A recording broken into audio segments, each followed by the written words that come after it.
Hello, my name's Kay. I'm 74 years old and I like to talk about the things that happen to us as we age. Now, I think this might be vlog number 6, and rather than just rattle on and waste your time, I've actually thought about what I wanted to say today, and if you don't mind, I'll put my reading glasses on and I'll read to you what I have written because it's important. For many of us who are aging, we cherish the milestones of life. Becoming a grandparent or a great-grandparent, as I am. It's a heartwarming intersection where wisdom meets an enchanting chapter. It gives us a chance to relive the wonders of childhood through a different lens.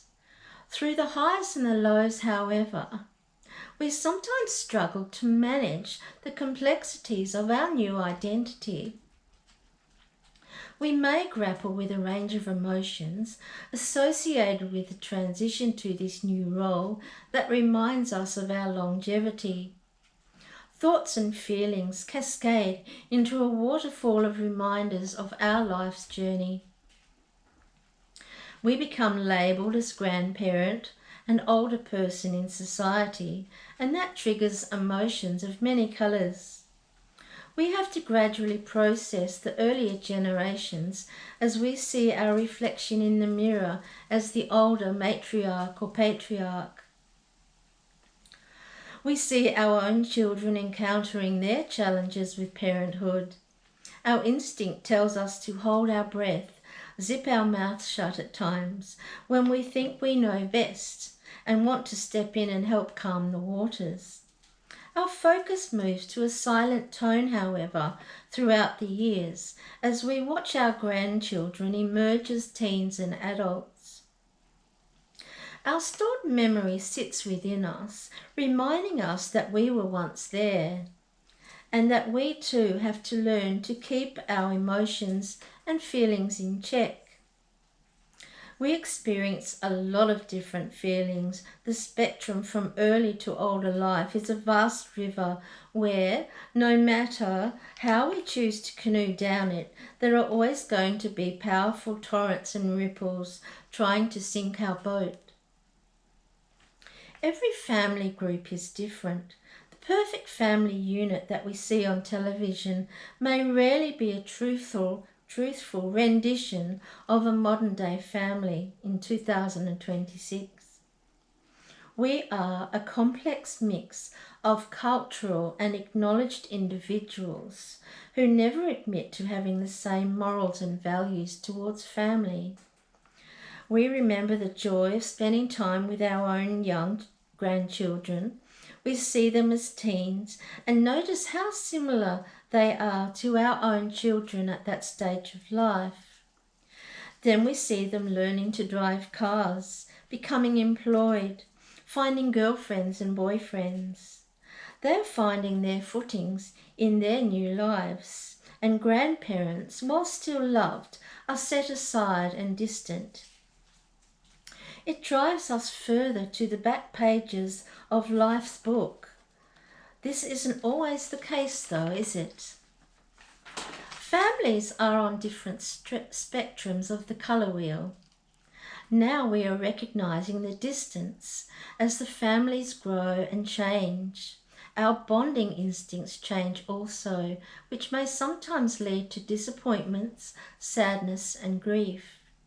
These feelings are real as we acknowledge how things were between us and our grandparents.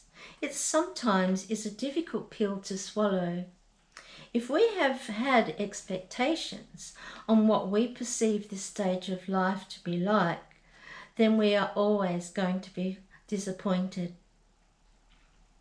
Recently, I visited my son's family on the other side of Australia, and my grandson is learning to drive, and I can proudly admit that he drove us perfectly around the city, and I sat in the back seat feeling so proud. He and his sister are emerging as beautiful adults, and how proud am I to be acknowledged and loved by them. Each and every one of my 8 grandchildren have special qualities as adults. My pride in them bursts with joy and delight. So, while we meander through our later years, watching them from a distance, we can see ourselves on those young people who carry our genes. The picture is being painted. Babies, school, teens, young adults, and away they all drift to where they are meant to be. I can also share my pride around being a great grandmother, and I have a almost 2-year-old great grandson who is absolutely gorgeous. We watch our children negotiate the journey towards engagements, marriages, and grandchildren through a veil, never losing our biological urge to protect, love, and nurture our offspring. Our children have been guided by the internet, informed and supported by the modern day organisations set up from every aspect of family care. When my 4 children were babies, I recall going to a child health nurse with a little booklet for advice. I stood at a twin tub washing machine every day and almost filled the rotary clothesline with cloth nappies. I felt very unsupported and lonely at that time of my life. There was no family help. But we just somehow got through, didn't we? Generations have always got through. It made us who we are today, proud grandparents and great-grandparents who can delight in seeing our families shine. So I hope you can relate to what I have just read, because it's not easy. I mean, even though, we know these emotions and feelings are going on, we can put them into little boxes and set them aside, but they're always there. And unless we get out there and talk about them and share with people that we care about, like you, I love to share all of my thoughts and feelings with you. And thank you so much for calling in to join me again today. And I look forward to seeing you very soon. And I hope you're going to be really gentle on yourself. Bye for now.